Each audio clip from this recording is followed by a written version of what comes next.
Speech आ रही है। लद्दाख में सीमा पर झड़प हुई है और भारत के एक अधिकारी समेत 3 सैनिक शहीद हो गए।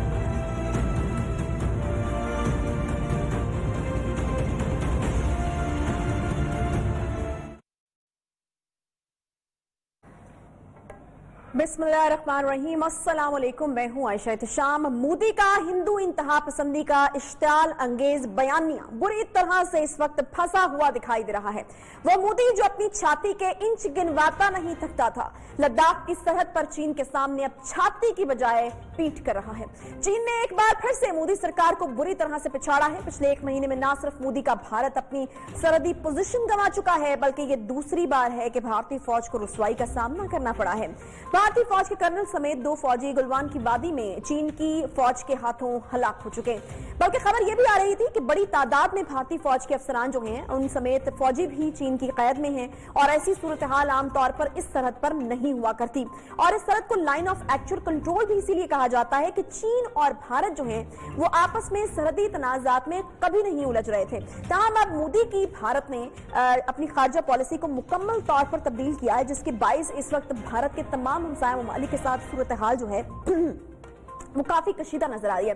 नेपाल के साथ भी अगर हम देखें तो भारत की कशीदगी इस कदर बढ़ चुकी है कि वहां भी झड़पें हुई हैं और भारतीय मीडिया ये कंफर्म कर रहा है कि नेपाल की फौज की फायरिंग से बिहार के इंडो नेपाल बॉर्डर पर एक फौजी हलाक, जबकि 3 जख्मी होने की इंफॉर्मेशन भी वहां से आई है। इसी तरह से मोदी की जानिब से बार बार पाकिस्तान के खिलाफ आजाद कश्मीर में भी फॉल्स फ्लैग ऑपरेशन की धमकियां सामने आ रही हैं और पाकिस्तान के जो प्राइम मिनिस्टर हैं ISPR वो इसके हवाले से जो है वो वार्निंग्स भी जारी कर चुके हैं। भारत आखिर किसके कहने पर खित्ते की सिक्योरिटी सूरत हाल को खराब करने पर तुला हुआ है, या उसके अपने अंदरूनी क्या मकासद हैं और हम दुश्मनी के पीछे क्या अज़ाइम हैं? चीन क्या इस तमाम कार्रवाई के बाद किसी बड़ी जंग की तैयारी कर रहा है? क्या चीन जो है वो इस वक्त एग्रेसिव मोड में आ चुका है? हमारे साथ इस वक्त मौजूद हैं चीन बीजिंग से पाकिस्तानी सहाफी जून अहमद खान साहिबा ने हमें ज्वाइन किया, जबकि दिफाई तज्जियाकार major general retired Ejaz Awan साहब भी जो हैं वो मौजूद हैं, जिनसे हम खत्ते की बदलती सिक्योरिटी सूरत हाल के हवाले से जो है वो जानेंगे। सबसे पहले जून में आपकी तरफ आना चाहूंगी। हमने देखा है कि 1962 के बाद जो है वो कोई इतनी बड़ी जंग में इन्वॉल्व उस तरह से चीन नहीं हुआ और चीन का भी एक इमेज है कि वो ज्यादा जो है वो तरक्की के ऊपर फोकस कर रहे हैं, वो अपने आप को बिल्ड करने के ऊपर फोकस कर रहे हैं। जिस तरह से अमेरिका का एक इमेज है उससे बिल्कुल एक उलट किस्म का इमेज जो है वो चीन का है। इस वक्त जो सूरत हाल लाइन ऑफ एक्चुअल कंट्रोल पर खराब हो रही है, तो किस तरह से देखें हम चीन की तैयारी को, किस किस्म की तैयारी हो रही है और अब क्या वाकई एक एग्रेसिव मूड में नजर आएगा चीन हमें आइंदा आने वाले दिनों में, या फिर इस खास तनाज़े को लेकर के? आयशा, आपने जैसे अपने इंट्रो में भी जिक्र किया कि ये असमें मोदी हुकूमत की, मोदी सरकार की एक पॉलिसी है जो पहले चाइना इंडिया के दरमियान जो स्टेबिलिटी थी उससे हट के है। हमने 2017 में भी देखा एस्केलेशन, फिर आर्टिकल 370 जब एब्रोगेट किया गया तो पाकिस्तान के साथ इश्यूज आए दोबारा। चाइना को भी इंडिया कई लेवल्स पे प्रोवोक कर रहा है। तो मैं ये समझती हूँ कि चाइना में अगर मैं परसेप्शन की बात करूँ तो चीनी हुकूमत और चीनी अवाम ये समझते हैं कि इंडिया एक डेवलपिंग कंट्री है जिसको अपनी डेवलपमेंट पे फोकस करना चाहिए, ना कि हमसाए मुल्कों के साथ, नेपाल समेत, पाकिस्तान समेत बाकी ममालिक के साथ भी, साउथ एशिया में और चीन के साथ भी इन्होंने अपना रवैया पॉजिटिव नहीं रखा।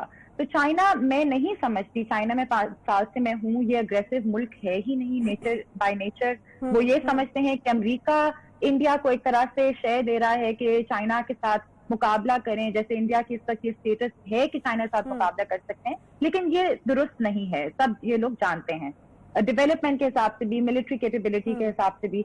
तो चाइना में पहली रियलाइजेशन तो ये है कि इंडिया इस वक्त शायद किसी डोमेस्टिक इश्यूज से डाइवर्ट करने के लिए प्रोवोक कर रहा है। दूसरी अंडरस्टैंडिंग ये है कि इंडिया के पास कैपेबिलिटी ही नहीं है उस रीजन में जहां पे ये झड़प शुरू हुई, और इसके साथ साथ जनरली मिलिट्री कैपेबिलिटी इंडिया की चाइना के मुकाबले में बहुत कम है। तो चाइना अग्रेसिव मोड में हरगिज नहीं आएगा। चाइना की पॉलिसी ही रही है, SCO एस्टैब्लिश किया गया और इस महीने ही Russia China India foreign ministers का डायलॉग भी है। तो चाइना तो हमेशा डायलॉग की बात करता है। तो मैं ये समझती हूँ कि अभी भी चाइना का जो प्रायोरिटी है वो यही है कि डी एस्केलेट किया जाए, लेकिन अगर इंडिया कंटिन्यू करता है प्रोवोकेशन को तो चाइना भी कमजोर तो नहीं दिखेगा। चाइना भी समझता है कि उसका जवाब कैसे दिया जा सकता है। ٹھیک ہے. اچھا, میجر جنرل ریٹائرڈ اعجاز زبان صاحب بھی ہمارے ساتھ موجود ہیں. اعجاز زبان صاحب, یہ مودی کی جارحانہ پالیسی اس وقت بہت کلیئر ہے. پاکستان کے ساتھ ایک الگ محاذ ہے, چین کے ساتھ ایک الگ محاذ ہے, نیپال کے ساتھ ایک الگ محاذ ہے. آپ کو کیا لگتا ہے اس کی وجہ یہ ہے کہ اپنی عوام کو اور لوگوں کو سیکیورٹی ایشوز میں اور سرحدی تنازعات میں اس قدر الجھاؤ کہ اندرونی طور پر آپ کی جو بیڈ گورننس ہے اس کے اوپر آپ سے سوال نہ پوچھا جائے, یہ وجہ ہو سکتی ہے اس کے پیچھے, یا پھر آپ کو کچھ اور مذموم مقاصد لگتے ہیں مودی سرکار کے؟ جی تھینک یو. دیکھیے بات یہ ہے کہ اس کے پیچھے دو بڑے مقاصد ہیں. پہلی بات یہ ہے کہ جو انٹرنیشنل سینیریو اس وقت اس ریجن میں بلڈ ہو رہا ہے کہ امریکہ جب افغانستان سے نکل جائے گا تو اس کی ریلیونس اس خطے میں بہت کم رہ جائے گی, اور پاکستان چائنا کے اسٹریٹجیکلی اتنا نزدیک چلا گیا ہے, اور CPEC and road and belt initiative میں اتنے ان کے اسٹریٹجک انٹرسٹ کوئنسائڈ کر گئے ہیں کہ اب امریکہ کو بیچ میں داخل ہونے کی وہ جگہ نہیں ملے گی جو ٹریڈیشنلی پاکستان اور امریکہ کے درمیان کلوزنس رہی ہے, اس طرح نہیں ہوگی, بلکہ اب پاکستان کا جھکاؤ واضح طور پر چائنا کی طرف نظر آ رہا ہے, اور یہ اس میں خطے میں دونوں کی ایک بڑی اہم ضرورت بن گئی ہے. دوسری وجہ یہ ہے کہ امریکہ ریلیونٹ رہنا چاہتا ہے اس خطے میں, اور وہ چائنا کے بڑھتے ہوئے جو معاشی انفلوئنس ہے, اکنامک انفلوئنس ہے toward central Asia and Eurasia and onwards to Europe, اس کو کرٹیل کرنے کے لیے وہ چائنا کو انگیج کرنا چاہتا ہے, جس کے لیے وہ ہندوستان کو استعمال کرنا چاہتا ہے. خود بذات خود ہندوستان اس وقت انہیں ایک اسٹریٹجک الائنس نظر آ رہی ہے امریکہ کے ساتھ, اور جس کا وہ ایک بہت بڑا تحفہ یا گفٹ وصول کر چکے ہیں. وہ ہے جو انہوں نے ریووک کیا 370 اینڈ 35A کشمیر میں, اور کشمیر کو ایبزارب کر لیا. اس ایبزارپشن کے اوپر کوئی انٹرنیشنل دباؤ نہیں پڑا, کوئی انٹرنیشنل ریئیکشن نہیں آیا. انہوں نے یو این ریزولوشن کو ڈس ریگارڈ کیا, ایک ڈسپیوٹڈ ایریا کا جو سٹیٹس کو تھا اس کو چینج کر دیا. اب جب یہ سارا کچھ وہ کر چکے ہیں تو اس کو وہ ایبزارب کرنا چاہتے ہیں. اس کو ایبزارب کرنے میں انہیں انٹرنیشنل سپورٹ اس وقت تک ملے گی جب تک وہ امریکہ کو یہ اشارہ دیتے رہیں گے کہ ہم آپ کے ساتھ کھڑے ہیں آپ کے مفادات کا اس ریجن میں تحفظ کرنے کے لیے. اب اس کے لیے انہوں نے چائنا کے ساتھ ایک مخاصمت پیدا کر لی, کیونکہ 370 اینڈ 35A ریووک کرنے کے بعد لداخ کو جو ڈسپیوٹڈ ٹیریٹری ہے اس کو انہوں نے اپنے ملک کا حصہ ڈکلیئر کر کے وہ 12 ضلعوں سے 24 ضلع بنا دیے, اور اس کو انہوں نے کہا کہ یہ ہمارا حصہ ہے. تو بائی امپلیکیشن انہوں نے انٹرنیشنل بارڈر چائنا کے ساتھ انٹرنیشنل بارڈر اسٹیبلش کر لیا ہے, ویئر ایز وہ لائن آف ایکچوئل کنٹرول ہے. تو چائنا نے اس سینسٹیوٹی کو بہت اچھی طرح سمجھ لیا ہے, کیونکہ ساؤتھ چائنا سی میں جو ایک اور ڈیولپمنٹ ہوئی ہے جس میں امریکہ, آسٹریلیا, جاپان اور انڈیا چاروں ممالک نے مل کر ساؤتھ چائنا سی میں اور اسٹریٹ آف ملاکا میں جو چائنا کا کاروبار ہے, جو $5 ٹریلین کا ٹریڈ ہے ساؤتھ چائنا سی میں, اس کو کسی بھی سٹیج پہ وہ انٹرپٹ کر سکتے ہیں, اس میں مداخلت کر سکتے ہیں. لہٰذا چائنا کو ایک آلٹرنیٹ روٹ کی ضرورت ہے جو روڈ اینڈ بیلٹ انیشیٹو اور سی پیک کی صورت میں ہے. اب اس سارے سینیریو کو اگر ڈیولپ کریں تو انڈیا ڈونلڈ ٹرمپ کے دوسرے انتخابات تک امریکہ کو انگیج رکھنا چاہتا ہے اپنے ساتھ, اور چائنا کے ساتھ وہ کوئی بڑا قدم اٹھائے بغیر ایک بارڈر کی انگیجمنٹ تک وہ اس کو جاری رکھے گا, تاکہ امریکہ کا تحفظ بھی اسے حاصل ہو اور چائنا سے وہ کوئی بڑا نقصان بھی نہ اٹھائے. اور یہ ایک حقیقت ہے کہ انڈیا چائنا کا بالکل مقابلہ نہیں ہے کسی اعتبار سے بھی, اور خود دونوں ملکوں کے درمیان 100 ارب کا بائی لیٹرل ٹریڈ ہوتا ہے جس کو ہندوستان سیکریفائس نہیں کرنا چاہے گا, لیکن پریزیڈنٹ ٹرمپ کے ری الیکٹ ہونے تک ان 8 ماہ سے وہ بہت فائدہ اٹھانا چاہتا ہے, اور وہ اٹھا رہا ہے. ٹھیک, یہ جو تجارتی تعلقات والا نقطہ ہے زون, یہ بہت اہم اعجاز زبان صاحب نے اٹھایا ہے. امریکہ کے ساتھ بہت زیادہ ٹینشن رہتی ہے چین کی, لیکن ہم دیکھتے ہیں کہ وہ جو ایک ٹریڈ والا ایک تعلق ہے, تجارتی تعلقات, وہ اس طرح سے جو ہے وہ متاثر نہیں ہوتے. آبویسلی دونوں ہی ممالک کو اندازہ ہے کہ کس کی کتنی بڑی مارکیٹ ہے اور کتنا فائدہ ہے. یہاں پر صورتحال اس وقت کیا ہے؟ یہ جو خطے پہ کشیدگی چل رہی ہے, اس کا کچھ اثر پڑا ہے تجارت کے اوپر بھی؟ کیونکہ ہم نے دیکھا ہے کہ بھارت میں بائیکاٹ چائنا کے حوالے سے ایک مہم بھی چل رہی ہے. आयशा, ये जो मुहिम है ये काफी अरसे से चल रही है। जो भारत और चाइना का 100 अरब का ट्रेड है, इसमें एक पहला इशू तो ये है कि चाइना के मुकाबले में इंडिया का ट्रेड डेफिसिट बहुत ज्यादा है। तो कई सालों से एक इशू ये बढ़ता चला आया है। जब कोविड-19 चाइना में स्टार्ट हुआ तब भी ये इशू आया कि बॉयकॉट करें चाइनीज गुड्स को इंडिया में। लेकिन इसके साथ साथ हम ये भी समझते हैं, और चाइनीज और इंडियन जो ऑब्जर्वर्स हैं, जो न्यूट्रल लोग हैं खासतौर पर इंडिया में, वो समझते हैं कि इंडिया को फायदा है इस ट्रेड डेफिसिट का, इंडिया को फायदा है चाइना से इंपोर्ट करने का।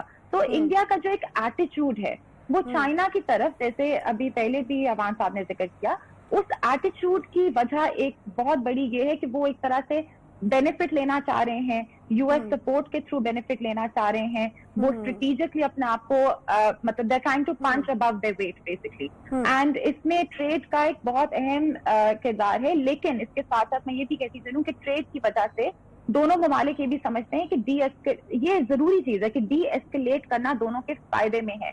लेकिन इस पॉइंट पे, इस हाइटेंड पॉइंट पे, जब कोविड-19 के इश्यूज भी इंडिया में चल रहे हैं और वैसे ही इंडिया की एक अग्रेसिव पॉलिसी हम बाकी मुल्कों की तरफ भी इस पीरियड में देख रहे हैं, तो किस हद तक वो इसको मद्देनजर रखेंगे, ये सवाल जाहिर बात है भी हमें कुछ देर में समझ आएगी। बहुत तेजी से डेवलपमेंट आगे बढ़ रही हैं। और दूसरी चीज आयशा के मेरा नहीं ख्याल के ट्रेड पे बहुत बड़ा असर पड़ना चाहिए है। शॉर्ट टर्म में शायद कुछ आए इस तरह के इश्यूज, लेकिन वैसे जनरली ट्रेड दोनों को फायदा ही देता है। ठीक है, ठीक है। अच्छा जून, मुझे ये बताइएगा कि ये तमाम सूरत हाल अपनी जगह पर, लेकिन उसके साथ साथ जो चाइना की तरफ से एक वो जिसको कहते हैं कि स्टेटमेंट जिस तरह की जारी हो रही है, उसमें तो बहुत क्लियरली और कैटेगोरिकली एक मैसेज जो है वो भारत को देने की कोशिश की गई है। चीनी सदर की तरफ से जब ये कहा गया कि ऑल आउट जाएंगे और फिर फौज को तैयारी का हुक्म दे दिया गया, इस तरह की खबरें भी आती रही हैं, तो ये भी एक वार्निंग बड़ी डायरेक्ट जो है वो इंडिया को मिल चुकी है चाइना की तरफ से। बिल्कुल आयशा, और चाइना ऐसा मुल्क नहीं है जो इतनी डायरेक्ट वार्निंग्स देता है। चाइना बहुत मोहतात है। चाइना की पॉलिसी ही ये है कि हम ममालिक एक दूसरे की मदद करें। आप देखें शांघाई कोऑपरेशन ऑर्गेनाइजेशन, जिसका इंडिया पाकिस्तान दोनों मेंबर्स हैं, वो सिक्योरिटी के सोल्यूशन डेवलपमेंट के थ्रू ढूंढ रहे हैं। वो कह रहे हैं कि आप डेवलपमेंट टाइज बनाएं, दूसरे के साथ ट्रेड करें, कल्चर कोऑपरेशन करें और एक पीस एंड स्टेबिलिटी की एनवायरनमेंट क्रिएट हो सके इस तरह। तो चाइना एक मोहतात मुल्क है। चाइना का BRI भी इस लिहाज से उसकी भी स्ट्रैटेजी यही है कि हम ट्रेड एंड कल्चर के थ्रू एक पीसफुल दुनिया की तरफ चलें। लेकिन जब इंडिया बार बार प्रोवोक करता है, जब इंडिया बार बार एक ऐसे एजेंडे के तहत चल रहा है, और जैसे पहले भी जिक्र हुआ, ये यूएस की पॉलिसी है कि एक तरफ इंडिया को लगा दें कि चाइना को डिस्टर्ब करें, साउथ चाइना सी में इश्यूज क्रिएट किए हुए हैं, उधर कोरियन पेनिनसुला में इश्यूज क्रिएट किए हुए हैं, हांगकांग के हवाले से भी। तो ये तमाम इश्यूज हैं जो यूएस प्रोवोक कर रहा है। And I would say China में जो एक परसेप्शन है लोगों की और जनरली जर्नलिस्ट की कि इंडिया इस्तेमाल हो रहा है यूएस के हाथों, ये क्योंकि वो भी ये समझते हैं कि अगर इंडिया चाइना के साथ पॉजिटिव रिलेशनशिप रखता है तो उसमें इंडियन आवाम को भी फायदा होगा, चाइनीज आवाम को फायदा होगा। तो चाइना की पॉलिसी हमेशा पीसफुल रही है, लेकिन अगर इंडिया प्रोवोक करेगा तो जाहिर बात उसका रिस्पॉन्स होगा। ठीक, गैलवान की ये वादी कहा जाता है और 20 भारतीय फौजियों के हलाक होने की अब तक इत्तलात जो हैं वो हमें मौसूल हो चुके हैं। एजाज अमान साहब, मैं एक बार फिर से आपकी तरफ आना चाहूंगी। ये दो बड़ी वजूहात आपने अहम बयान की, मुझे बताएगा कि ये CPAC का जो फैक्टर है ये कितना हॉन्ट करता है भारत और अमेरिका दोनों को, और ये कितना बड़ा फैक्टर है, ये जो तमाम इस वक्त हम देख रहे हैं मंजर अपने सामने। जी थैंक यू। देखिए ये एक बहुत अहम फैक्टर है उस एतबार से जो पहले मैंने बयान किया कि साउथ चाइना में और सी ऑफ जापान में और स्ट्रेट ऑफ मलाक्का में अमेरिकन डोमिनेशन है, और वहां पे ऑस्ट्रेलिया, जापान, इंडिया और अमेरिका मिलकर जो लिबर्टी ऑफ एक्शन है, जो मूवमेंट है, उस पे वो हिंडर कर सकते हैं चाइनीज ट्रेड को। तो उन्होंने एक ऑल्टरनेट रूट देखा है, जो क्योंकि उनका $5 ट्रिलियन का इंटरनेशनल ट्रेड होता है, उस ट्रेड को चाइना कभी सैक्रिफाइस नहीं होने देगा, और वो ऑल्टरनेट रूट लेकर समंदर तक रसाई हर सूरत में चाहता है, जो उसे रोड एंड बेल्ट इनिशिएटिव और CPAC की सूरत में गवादर से हासिल हो जाएगी। तो एक तो ऑल्टरनेट रूट है जिसकी वजह से इसकी बहुत ज्यादा अहमियत है, क्योंकि चाइना इसमें मुस्तकबिल में एक कॉन्फ्लिक्ट देख रहा है साउथ चाइना सी में, अगरचे उनमें बहुत कुव्वत है अपने इंटरेस्ट को गार्ड करने की। अब दूसरा, ये जो प्रेसिडेंट चाइना के प्रेसिडेंट की स्टेटमेंट है वो इनडायरेक्ट मैसेज है अमेरिका के लिए, वो इंडिया के लिए मैसेज नहीं है। इंडिया एक बहुत कमजोर मुल्क है उनके मुकाबले में। इंडिया की आर्मी इंटरनली फंसी हुई है, फिर उनकी 7 लाख ट्रुक्स कश्मीर के अंदर कश्मीरियों को दबाकर बैठे हैं। एक तरफ उनकी आर्मी हमारे साथ लाइन ऑफ कंट्रोल के ऊपर एंगेज्ड है, और फिर 3840 किलोमीटर का लंबा बॉर्डर चाइना के साथ है। तो इंडिया के इतने वसाइल नहीं है कि वो बैक वक्त 3 इश्यूज के साथ उसकी आर्मी डील कर सके। वो भी एस्केप चाहेगा, लेकिन वो फिलहाल फायदा उठाना चाहता है। अगर बात आगे बढ़ी तो वो प्रेसिडेंट प्यूटन को इस्तेमाल करके, उनकी मिन्नत समाजत करके इस सिचुएशन को डिफ्यूज करना चाहेंगे। न वो कॉन्फ्लिक्ट सीख कर सकते हैं चाइना से, न उनमें इतनी प्रोग्रेस है, न उनकी आर्मी में इतनी कैपेबिलिटी है कि वो इतना बड़ा कॉन्फ्लिक्ट चाइना के साथ मूल ले सकें। लेकिन चाइना ने एक चाइना की तो बात हो गई इजाज, ठीक है, बिल्कुल जी। चाइना की तो बात ऐड करना चाहूंगी आयशा, 1 सेकेंड। देखो, जैसे अभी अवान साहब ने कहा कि अभी 22 जून को जैसे एक अभी भी है स्केड्यूल मीटिंग, कैंसिल नहीं हुई, रशिया, चाइना, इंडिया। हो सकता है इंडिया इसको भी इस्तेमाल करे डीएस्केलेट करने की, क्योंकि उनके मफाद में नहीं है। लेकिन दूसरी अहम चीज ये भी है कि जहां पे यूएस स्ट्रेटेजिकली चाइना को प्रोवोक और कॉर्नर करने की और कन्फ्रंट करने की कोशिश करता है थ्रू डिफरेंट प्रॉक्सीज। तो हमने ये भी देखा कि चाइना ने, जब अफगानिस्तान में जंग हो रही थी, तो चाइना जब अमेरिका जंग लड़ा था, चाइना ने सेंट्रल एशिया के थ्रू कंस्ट्रक्शन, पाइपलाइंस और अपने आप को मजीद अपनी एनर्जी सिक्योरिटी को स्ट्रेंथन किया। अभी भी हम ये देखेंगे कि चाइना शोर नहीं मचाता जैसे यूएस और इंडिया मचाते हैं, लेकिन वो साथ साथ अपने जो इकोनॉमिक स्टेबिलिटी के लिए, अपनी एनर्जी सिक्योरिटी के लिए जो भी जरूरियात हैं उनको साथ साथ पूरा कर रहे हैं। तो आप जरूर देखेंगे कि चाइना की पॉलिसी ऐसे ही, बस काम करो, just focus on what's important, and they are able to do that effectively. ठीक है, ठीक है। इजाज अवान साहब, ये जो बिल्कुल चाइना के हवाले से अजून का भी ये ख्याल है कि चाइना भी वो वाली एग्रेसिव जो है वो पॉलिसी नहीं रखेगा, चाइना की भी यही पॉलिसी है कि काम किया जाए। आप भी ये कहते हैं कि किसी भी तरह से मुतामिल नहीं हो सकता भारत जो है वो चाइना के साथ जंग का। मुझे ये बताएगा कि क्या भारत जो है वो पाकिस्तान के साथ मुतामिल हो सकता है किसी भी जंग का? हम देख रहे हैं कि एक टेंशन इस वक्त पाकिस्तान के साथ भी चल रही है, या फिर वो जो वजूहात आपने बताई हैं वही वजूहात हैं और उन्हीं इंटरेस्ट को वो सिक्योर करने की कोशिश कर रहा है पाकिस्तान को परेशान करके, या फिर आपको लगता है कि कोई जो है वो जारहाना कार्रवाई इंडिया की तरफ से हो सकती है? क्योंकि इसके बारे में तो प्राइम मिनिस्टर साहब भी बार बार कह चुके हैं, आईएसपीआर की जानिब से भी कहा जा चुका है कि कोई फॉल्स फ्लैग ऑपरेशन करने की कोशिश की जा सकती है। अगर आयशा कश्मीर की सिचुएशन उनकी मिलिट्री के कंट्रोल से बाहर निकलती है, या वो कश्मीरियों को सुप्रेस करने में नाकाम होते हैं और कश्मीरियों फ्रीडम फाइटर्स की तरफ से कोई बड़ा रिएक्शन आता है, तो उस सूरत में वो एक फॉल्स फ्लैग ऑपरेशन करके उसी पुराने नैरेटिव को हवा देना चाहेगा कि पाकिस्तान इंटरफेयर कर रहा है कश्मीर के इंटरनल मामलात में। तो वो कोई लिमिटेड एक्शन तो कर सकता है, लेकिन लार्ज स्केल वार न वो अफोर्ड कर सकता है, क्योंकि ये फिर 2 फ्रंट वार बन जाएगी, जबकि तीसरे फ्रंट को भी उसे एंगेज करके रखना पड़ेगा, वो चाइना का है। 2 फ्रंट वार बनेगी। एक तरफ वैली के अंदर जो मुसलमान है जिनको उन्होंने सुप्रेस करके 9 माह से रखा हुआ है, वहां वो अगर उठ खड़े हुए और आगे से पाकिस्तान आर्मी हुई, तो for sure it is a recipe to defeat of India. लिहाजा इंडिया बड़ी जरूरत नहीं करेगा, लेकिन लिमिटेड एक्शन करके पाकिस्तान को इंटरनेशनल कम्युनिटी के आगे बदनाम करने के लिए और अमेरिका को ये बताने के लिए कि पाकिस्तान को रोको, वो इंटरफेयर कर रहा है, और अपने लोगों की तवज्जो हटाने के लिए वो लिमिटेड एक्शन कर भी सकता है, पॉसिबिलिटी भी है और उसकी कैपेबिलिटी भी है कि वो लाइन ऑफ कंट्रोल के अक्रॉस कोई लिमिटेड एक्शन कर दे। अगरचे पाकिस्तान पूरी सलाहियत रखता है, रिजॉल्व भी रखता है कि उसका भरपूर जवाब दे, और वो देंगे भी सही, इसमें कोई हेजिटेशन वाली बात भी नहीं होगी। ठीक है, बहुत शुक्रिया। अजून अहमद खान साहिबा और major general retired Ijaz Awan साहब हमारे साथ मौजूद थे।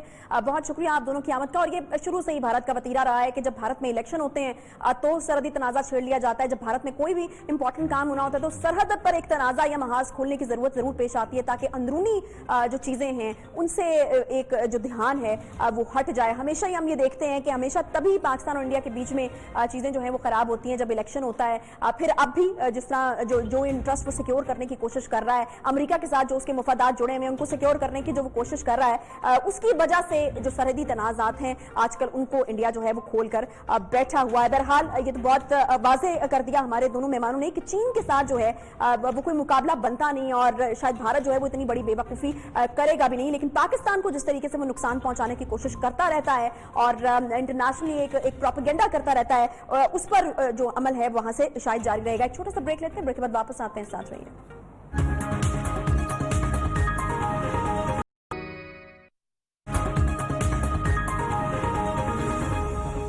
टाइम ही अल्लाह ताला काम कर रहे होंगे हमारे लिए, पाकिस्तान वालों की भी शायद इतने जाहिल है and trying to save us, because fertility rate अभी भी हमारा compare to other parts of the world is less.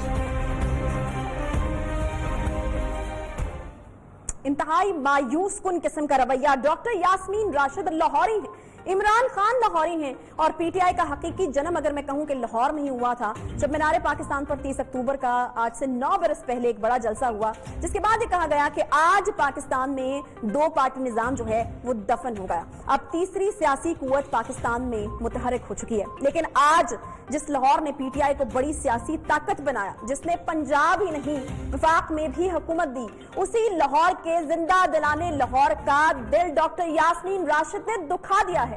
आज हर लाहौरी ये सवाल कर रहा है कि अब तक पंजाब की हुकूमत ने लाहौरियों की दिलआजारी पर एक्शन लिया क्यों नहीं। बुज़दार सरकार जो अब तक शहबाज स्पीड से भी ज्यादा स्पीड के दावे करती रही, इस मुतनाज़े बयान पर वज़ीर सेहत से क्यों अब तक वजाहत तलब नहीं कर पाया।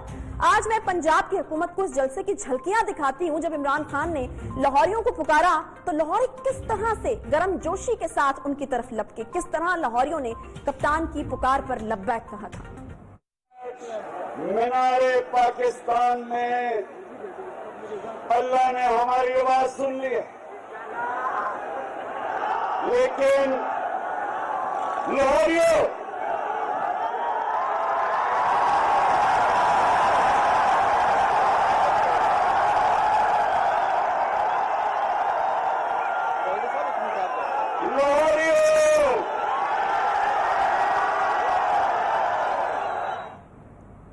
लेकिन अब इन्हीं लाहौरियों पर कोरोना की आफत आई तो हुकूमती वजीर ने मुंह फेर लिया और लाहौरियों को एक नया नाम दे दिया जो शायद अब लाहौरी कभी नहीं भूल पाएंगे।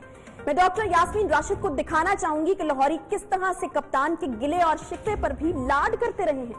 मौजूदा वज़ीर-ए-आज़म इमरान खान जब लाहौरियों को गिला करते थे तो सुनिए कि किस तरह से लाहौरी बुरा मानने की बजाय और गर्मजोशी का मुजाहरा किया करते थे।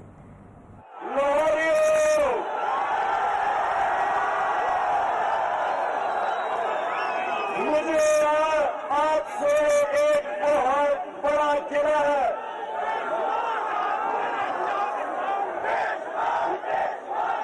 मुझे आपसे एक बहुत बड़ा गिला है। आप बहुत सुस्त हो,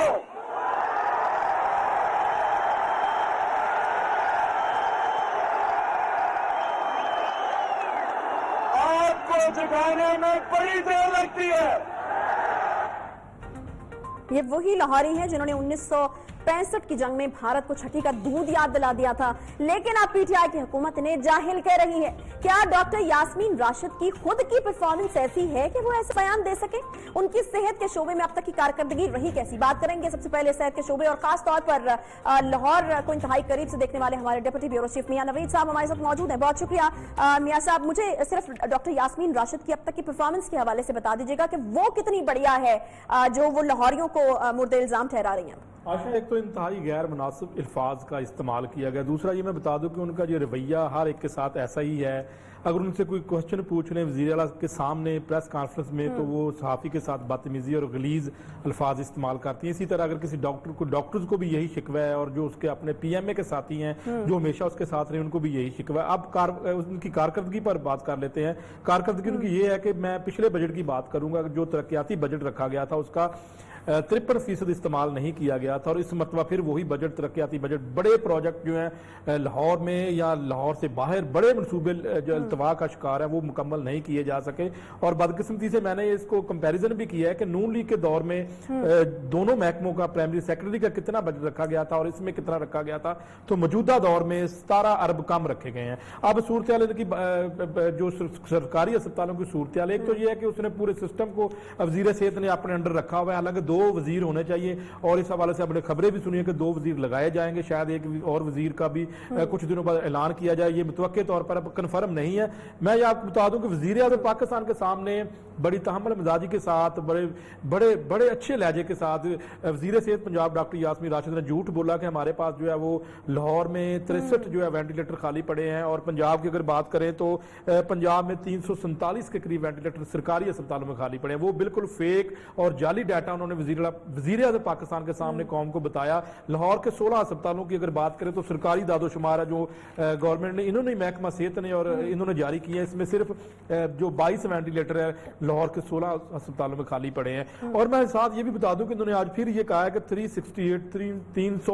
360 से जायद जो है वो वेंटिलेटर प्राइवेट अस्पतालों में खाली पड़े हैं। अच्छा, मैं बता दूं आपको सूरत हाल ये है, ग्राउंड रियलिटी ये है कि लोग लाखों रुपए लेकर फिर रहे हैं प्राइवेट अस्पतालों में एक वेंटिलेटर दे दें, आईसीयू में एक बेड दे दें, लेकिन नहीं है। और इसी तरह सरकारी अस्पतालों में डॉक्टर्स खुद जो कोरोना का शिकार हुए हैं उनको वेंटिलेटर नहीं मिल रहा। तो ये इंतहाई बेबाकी के साथ, इंतहाई जो है वो तहम्मुल मजाजी के साथ वजीर आज़म पाकिस्तान के सामने कौम को जो ब्रीफिंग दी गई है वो इंतहाई जो है वो गैर जो मुझे बताइएगा कि ये डॉक्टर यास्मीन राशिद साहिबा इस बारे में क्यों बात नहीं करती जब एक लाहौरी जो है वो मिन्नत तरला कर रहा होता है, उसका घर वाला कोई माँ, बेटी, बाप, बहन जो वो बीमार होते हैं और उनको एक्टेमरा का इंजेक्शन नहीं मिल रहा होता उसकी असल कीमत पर, वो तब बात क्यों नहीं करती जब उसको प्लाज्मा जो है वो लाखों रुपए का मिल रहा होता है, वो तब बात क्यों नहीं करती जब सरकारी अस्पताल में उनको वापस भेज दिया जाता है और जगह नहीं मिलती, इस पर क्यों बात नहीं करती? और ये तो चीजें उनसे कंट्रोल नहीं हो सकी और वो कहती हैं कि अवाम जाहिल है।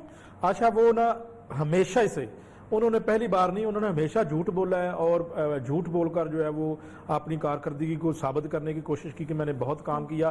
सरकारी अस्पतालों की अगर बात कर लें, जितनी भी चीज़ों का आपने नाम लिया उसको कंट्रोल करना जिम्मेदारी भी इन्हीं की थी, वजीर सेहत पंजाब की, और वो खुद ट्वीट करती हैं कि लोग जो है वो किस तरह माफिया मुतहरक है। तो मेरा ये उनसे सवाल पहले भी था और आज भी है कि ये माफिया जो है जो मास्क महंगे कर रहा है, जो ऑक्सीजन महंगी कर रहा है, जो इंजेक्शन महंगे कर रहा है, जो भी दवाई थोड़ी सी कोरोना के लिए इफेक्टिव होती है वो मार्केट में नहीं मिलती, तो उसको कंट्रोल करना भी, उस माफिया को कंट्रोल करना लाहौरियों का काम नहीं है, वो उनका उस वजीर सेहत पंजाब के ड्रग इंस्पेक्टर्स का और उसका खुद वो हेड है, और दोनों महकमों का, महकमा प्राइमरी सेक्रेटरी हेल्थ केयर का और स्पेशलाइज्ड हेल्थ केयर का काम है। लेकिन बदकिस्मती से यहाँ पर झूठ बोलकर वो अपनी कारकर्दगी हमेशा खान साहब के सामने बहुत अच्छी कर देती है, साहब अच्छा रिपोर्ट देती है, लेकिन जो इस वक्त दिगरगू हालात है हमारे सरकारी अस्पतालों की, बाय गॉड यकीन मानिए कि एक वेंटिलेटर तक नहीं मिल रहा। लोग मर रहे हैं। सोशल मीडिया पर तो हमें अब पता चल रहा है कि लोग जो है वो इस बयान को लेकर कितना गुस्से में, ऑब्वियसली लाहौर को स्पेशली कवर करते हैं, सारा दिन आपका जो है वो फील्ड में गुजरता है, कल रात से इसका खूब चर्चा है। मुझे ये बताएगा कि क्या लोगों का क्या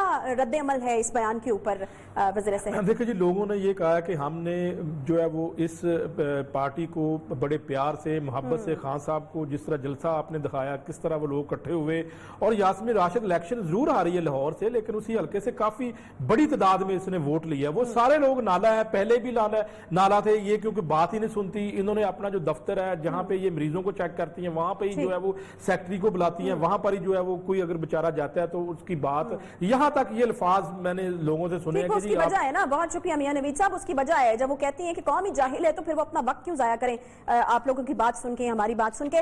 मुसर्रत जमशेद चीमा साहिबा ने हमें ज्वाइन किया है, पीटीआई की रहनुमा, पंजाब से तर्जुमान है पंजाब हुकूमत की, बहुत शुक्रिया मुसर्रत जमशेद चीमा साहिबा। ये बयान तो बिल्कुल आपके इल्म में होगा, डॉक्टर यास्मीन राशिद साहिबा ने लाहौरियों को अजीब मखलूक कहा है, पाकिस्तानियों को जाहिल कहा है। मुझे ये बताएगा कि मैं आपका पॉइंट ऑफ व्यू लेना चाहूंगी तर्जुमान पंजाब हुकूमत होने की हैसियत से, और आपसे जानना चाहूंगी कि क्या पंजाब हुकूमत जो इस वक्त पीटीआई की है हमारे यहाँ, उसका भी यही ख्याल है या फिर ये उनका ज़ाती ख्याल है?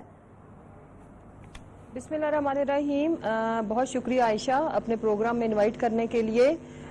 जहाँ तक इस बयान का ताल्लुक है तो आपका सवाल बहुत सिंपल और सीधा है, جی ایز اے گورنمنٹ پنجاب کی ترجمان کی حیثیت سے میں اس بیان سے بالکل بھی متفق نہیں ہوں، اور اس کی وجہ یہ ہے کہ میں نے ہمیشہ پرائم منسٹر صاحب کو، اپنے سی ایم صاحب کو ہمیشہ لوگوں کے ساتھ بہت ہی اچھے اخلاق کا مظاہرہ کرتے ہوئے دیکھا، اور کبھی کبھار حادثاتی طور پر سلپ آف ٹنگ ہو جانا اس کی گنجائش ہونی چاہیے، لیکن اگر اس طرح کسی کی دل آزاری ہوئی ہے، اور جو کہ واضح طور پر جس طرح لوگ ریئیکٹ کر رہے ہیں بالکل ہوئی ہے دل آزاری لوگوں کی، تو میں سی ایم صاحب کی طرف کے بہاف پہ، کیونکہ میں ان کی نمائندہ ہوں، میں گورنمنٹ پنجاب کی نمائندہ ہوں، تو میں معذرت بھی کرتی ہوں، اور میرا ماننا ہے کہ جو ہم پبلک کے نمائندے ہوتے ہیں، اور ہمیں لوگ لیڈر صرف اس لیے ہی کہتے ہیں کہ ہم لوگوں کے ساتھ اچھے اخلاق کا مظاہرہ کریں، ہم ان کے ووٹوں سے منتخب ہوئے ہوتے ہیں، تو میں بہت معذرت کرتی ہوں، اور اس طرح ہونا نہیں چاہیے۔ ٹھیک ہے، بالکل آپ تو معذرت کرتی ہیں، لیکن آپ نے obviously چونکہ کہا سلپ آف ٹنگ ہو گئی، تو یقیناً اس کا ادراک جو ہے وہ ان کو بھی ہونا چاہیے۔ مجھے یہ بتائے گا کہ جس حکومت نے، جس عوام نے آپ لوگوں کو حکومت بنانے کے لیے ووٹ دیے بڑے پیار سے، بڑی چاہ سے، ان کو جاہل سمجھنا یا کہنا ایک حکمران کو زیب دیتا ہے؟ کیا یہ درست عمل ہے ایک حکمران کی طرف سے؟ کہ میں نے آپ سے پہلے عرض کیا عائشہ کہ اگر میں پرائم منسٹر صاحب کو دیکھوں، اگر میں اپنے وزیر اعلیٰ کو دیکھوں، جن کی حکومت کی میں ترجمان ہوں، تو میں نے ان کو کسی سے سخت لہجے سے بات کرتے ہوئے بھی نہیں دیکھا جب سے وہ سی ایم بنے ہیں۔ اس سے پہلے مطلب ان کی جو میں simple from the very first day سے لے کے آج تک ان کے مزاج میں کسی قسم کی کوئی میں نے سختی نہیں دیکھی، بد زبانی نہیں دیکھی۔ تو اس لیے جب آپ حکمران کی بات کر رہے ہیں تو اس میں ہمارے حکمران تو وہ ہیں جی، تو وہ تو نہیں آتے، لیکن جو ان کے جو کیبنٹ کے لوگ ہیں اگر وہ کہیں مس بیہیو کرتے ہیں تو یہ ان کا اپنا کوڈ آف کنڈکٹ ہے، اور وہ اس کے لیے خود رسپانسیبل ہے۔ اور کیا یہ اچھا ہوتا عائشہ کہ اگر اس مسرت صاحبہ کوئی ایسا تو نہیں ہے، کوئی ایسا تو نہیں ہے، ایک بڑے لمبے عرصے سے آپ لوگ جو ہیں وہ لاہور کو تخت لاہور یا نون لیگ کا گڑھ سمجھتے آئے ہیں، لاہوریوں نے تو آپ کو ووٹ دے کر اون کر لیا تھا، آپ لوگ شاید ابھی تک اون نہیں کر پائے لاہوریوں کو۔ نہیں I totally disagree with you. آپ دیکھیں کسی ایک بندے کے کنڈکٹ کو آپ پوری پی ٹی آئی یا پوری جماعت کے ساتھ ریلیٹ نہیں کر سکتے۔ ہاں یہ بات بالکل ریلیٹ کرنا بنتی ہے جب میرے پرائم منسٹر، جس پارٹی سے میرا تعلق ہے، ہماری پارٹی کی لیڈرشپ اگر یہ خدا نہ خواستہ اگر یہ بات اس طرح سے کرے، اور ہم تو خود، آپ جن میرے سے اگر مخاطب ہیں، میں خود لاہوری ہوں، اور گزشتہ پتہ نہیں ہمیں کتنے سالوں سے ہم یہاں پہ مقیم ہیں، ہمارا حلقہ یہاں سے ہے۔ اگر آپ پرائم منسٹر صاحب کو دیکھیں وہ خود لاہوری ہیں، اور لاہوریوں کے تو ایگزامپلز پوری دنیا میں دی جاتی ہیں۔ ہمارا زندہ دلانے لاہور ایک دنیا میں اس کی اپنی ایک مثال ہے، اور یہ میرا خیال ہے مقصد ان کا بھی دل آزاری کرنا نہیں تھا، بیکاز آپ کو پتا ہے کہ ہیلتھ سسٹم پہ بہت زیادہ پریشر ہے، اور جس طرح سے ڈیل کرنا پڑ رہا ہے، اور عوام ایس او پیز اس میں پتہ ہے کیا پریشر میں اس طرح کی باتیں نہیں ہوتی نا مسرت صاحبہ، پریشر میں اس طرح کی باتیں نہیں کرنی چاہیے، یہ ایک حکمران کو اس طرح سے زیب نہیں دیتا ہے۔ ایک حکمران میں عام آدمی یہی فرق ہوتا ہے نا کہ وہ پریشر کو لیتا ہے اور اس کو برداشت کرتا ہے، اور پھر اس کے بیچ میں بھی وہ جو ہے وہ نارمل اسٹیٹ آف مائنڈ میں رہتا ہے۔ مجھے یہ بتائے گا کہ پی ٹی آئی جو ہے عوام کے دل دکھانے والے اس بیان کے حوالے سے کوئی ایکشن لینے جا رہی ہے؟ دیکھیں ایک ٹاک شو، اور ٹاک شو میں سم ٹائم حادثاتی طور پر بھی بڑی ہارش ٹاکس ہو جاتی ہوتی ہیں، تو ٹاک شوز کے اوپر یا اس طرح شاید ان کی انٹینشنز اتنی بری نہ ہوں، تو اس پہ آپ کو بھی پتا ہے کہ ایٹ دس ایج وہ بڑی محنت کر رہی ہیں، اور سارا وقت بھاگ دوڑ کرتی رہتی ہیں، اور پھر دکھ تو ڈاکٹر ساروں کو ہی ہو رہا ہے کہ ہم لوگ ایس او پیز پہ اس طرح سے عمل درآمد نہیں کر رہے۔ مسرت صاحبہ ایک وزیر کو آپ نے فارغ کر دیا تھا جب ایک مخصوص کمیونٹی کی دل آزاری ہوئی تھی۔ لاہور کی اس وقت آبادی جو ہے وہ 1.5 کروڑ سے 2 کروڑ کے بیچ میں، اور کچھ اندازوں کے مطابق 2 کروڑ سے بھی اوپر بتائی جاتی ہے، تو اتنے سارے لوگوں کی دل آزاری کرنے پر کوئی ایکشن تو ضرور ہونا چاہیے۔ تو کیا آپ لوگوں کی گورنمنٹ سوچ نہیں رہی اس بارے میں، یا کوئی بات چیت نہیں ہوئی ابھی تک؟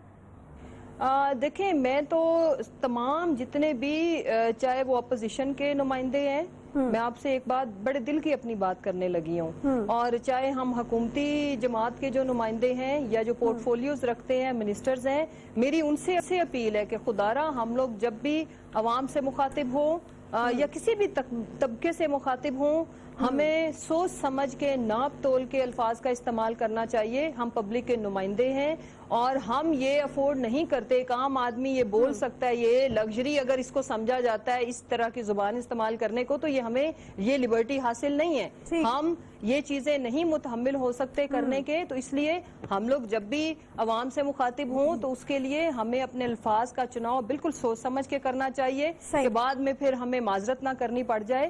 اور یہ تمام جتنے بھی پارلیمنٹیرینز ہیں, جتنے بھی پبلک, اور بیکاز دیکھیں جیسے سٹارز ہو گئے, جیسے پبلک کے نمائندے ہو گئے, ہم پبلک فیگرز ہوتے ہیں, تو ہماری بہت شکریہ. مسرت جمشید چیمہ صاحبہ ہمارے ساتھ موجود تھی اور انہوں نے اس چیز کو مانا کہ یہ جو سٹیٹمنٹ دی گئی یہ غلط ہے, یہ نہیں دینی چاہیے تھی. انہوں نے اپنی طرف سے معافی بھی مانگی, لیکن یقیناً جس نے یہ سٹیٹمنٹ دی ہے یا پھر سلپ آف ٹنگ اگر ہم کہہ لیں اسٹیٹمنٹ کو, تو سب سے پہلی شرط اس کی یہ ہوتی ہے کہ اس بندے کو ادراک ہو کہ اس نے یہ بات کی کیا ہے, اور اس کے بعد پھر وہ معافی کا طلبگار ہو. بہرحال کرونا کے حوالے سے ہمیں بات کرنی ہے, کیونکہ کرونا ایک ایسی چیز ہے کہ سوشل میڈیا پر اس کے حوالے سے بہت زیادہ کنفیوژن کریٹ کرنے کی کوشش کی جا رہی ہے, جس کی وجہ سے ہم دیکھ رہے ہیں کہ اس کاز کو, اس کے خلاف جنگ کو بہت زیادہ نقصان ہو رہا ہے.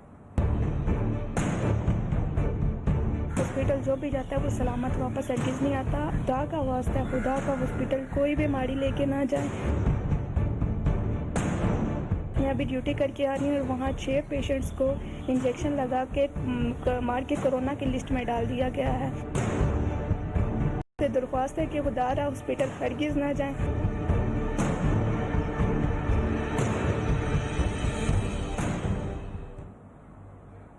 پاکستان میں ایسی ویڈیوز کی اس وقت بھرمار ہے, اور اس سے قبل بھی کرونا کو مذاق کہنے والے, یہودی سازش قرار دینے والے اور نیم صحافی حضرات جو اسپتالوں, مریضوں اور اس بیماری کے ٹوٹکوں سے سوشل میڈیا پر ویڈیوز وائرل کرتے رہے ہیں.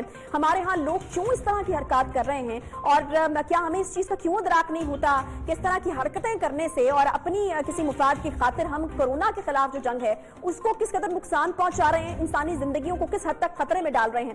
ہمارے ساتھ اسی پر بات کرنے کے لیے ڈاکٹر جاوید اقبال صاحب موجود ہیں. ڈاکٹر جاوید اقبال ایک سرجن ہیں, آپ پروفیسر آف سرجری ہیں اور ایک معلم بھی ہیں, قائد اعظم میڈیکل یونیورسٹی کے سابق پرنسپل ہیں, جبکہ پاکستان اور دنیا بھر میں ڈاکٹر صاحب کی کافی فالوئنگ ہے, ان کو جانا اور پہچانا جاتا ہے. بہت شکریہ ڈاکٹر صاحب.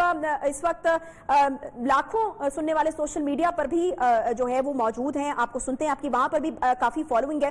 میں ایک بڑے ہی عام مدعے کے اوپر آپ سے اس وقت بات کرنا چاہوں گی, اور وہ یہ کنفیوژن اور بدزن کرنے والا جو ایک ٹرینڈ ہمارے ہاں موجود ہے. ہم دیکھ رہے ہیں کہ کس جاں فشانی کے ساتھ ڈاکٹرز جو ہیں ہاسپٹلز میں کام کر رہے ہیں, خود کو خطرے میں ڈال کے, اپنی فیملیز کو خطرے میں ڈال کے, اور ان کے اوپر اس طرح کا ایلیگیشن لگانا. اگر آپ اپنی وائلڈسٹ تھاٹس میں بھی اس چیز کو سوچیں کہ ڈاکٹر زہر کے ٹیکے دے کر لوگوں کو مار رہے ہیں, تو مجھے سمجھ نہیں آتی کہ اس کے پیچھے وجہ کیا ہوگی. ڈاکٹر صاحب, your take on this important issue. جی عائشہ, بہت بہت شکریہ. نبی پاک صلی اللہ علیہ وسلم کی ایک حدیث کا مفہوم ہے کہ اس شخص کے جھوٹا ہونے میں کوئی شک نہیں جو ہر سنی سنائی بات کو بغیر تحقیق کے آگے بیان کر دے. دیکھیں, جہاں یہ کمیونیکیشن کی وجہ سے اور میڈیا کے بہت زیادہ عام ہونے کی وجہ سے ہر شخص کے ہاتھ میں مائک پکڑا ہوا ہے اور ہر شخص کے ہاتھ کے اندر کیمرہ پکڑا ہوا ہے, وہاں اس کے ساتھ اس پر ایک ذمہ داری بھی آتی ہے کہ اس کو ایک رسپانسبلٹی کے ساتھ استعمال کریں.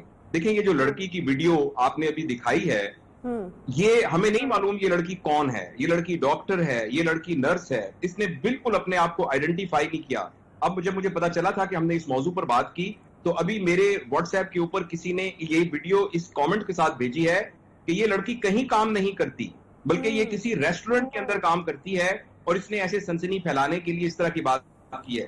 دیکھیے, یہ ہیومن سائیکالوجی ہے کہ ہر وہ بات جس میں سنسنی ہو, جس میں تشویش ہو, جس میں خوف کا ایلیمنٹ ہو, تو اس کو انسانی ذہن قبول کرتا ہے. دیکھیے, کورونا سے 2000 کچھ مریض جو ہیں ان کا انتقال ہوا, لیکن 50,000 سے زیادہ مریض ٹھیک بھی ہوئے. اگر آپ ابھی ایک خبر چلائیے کہ 50,000 مریض ٹھیک ہوئے, تو اس سے اتنی سنسنی نہیں پھیلے گی, اس سے اتنا اچنبھا نہیں ہوگا. لیکن اگر آپ بتائیں گے کہ ایک شخص کورونا سے جان کی بازی ہار گیا, تو اس سے ایک سنسنی پیدا ہوگی. میں اپنے تمام بھائیوں سے, بہنوں سے, بچوں سے اور بزرگوں سے جو اس کو دیکھ رہے ہیں ان سے گزارش کروں گا کہ اس وقت پوری قوم ایک چیلنج کی حالت کے اندر ہے, ایک کرائسس کی حالت کے اندر ہے, ایک حالت جنگ کے اندر ہے.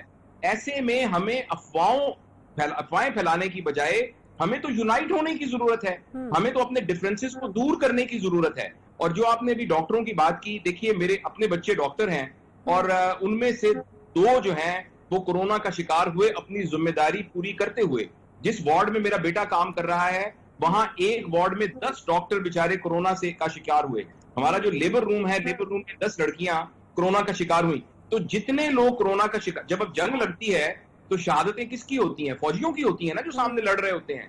تو اس جنگ کے جو مجاہد ہیں وہ ڈاکٹر ہیں, نرسز ہیں, پیرامیڈکس ہیں, یہ سارے لوگ ہیں.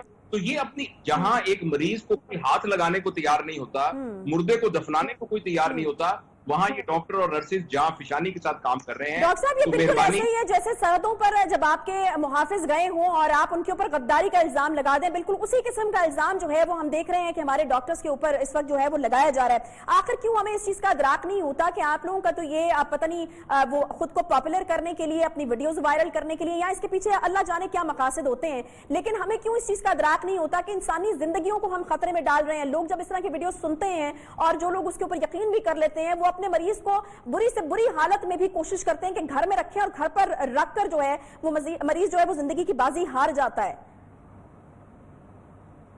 جی عائشہ, میں اس سلسلے میں سمجھتا ہوں کہ ہماری جو حکومت ہے اس کی بھی ذمہ داری ہے. دیکھیں یہ پچھلے 10-15 دن سے اس طرح کی باتیں آ رہی ہیں, اور میں نے اس پر اپنے چینل کے اوپر یہ بات بھی کی تھی, زہر کا ٹیکہ اس ٹائٹل کے ساتھ. لیکن ابھی تک میں انفارچونیٹلی کوئی حکومتی یعنی ارکان میں سے اور ہیلتھ ایڈمنسٹریشن میں سے کسی نے آ کے اس بات کو کلیریفائی نہیں کیا. میں یہ سمجھتا ہوں کہ یہ رسپانسبلٹی ہے حکومت وقت کی, اور یہ رسپانسبلٹی ہے تمام میڈیا کی بھی, کہ ان افواہوں کو رد کریں.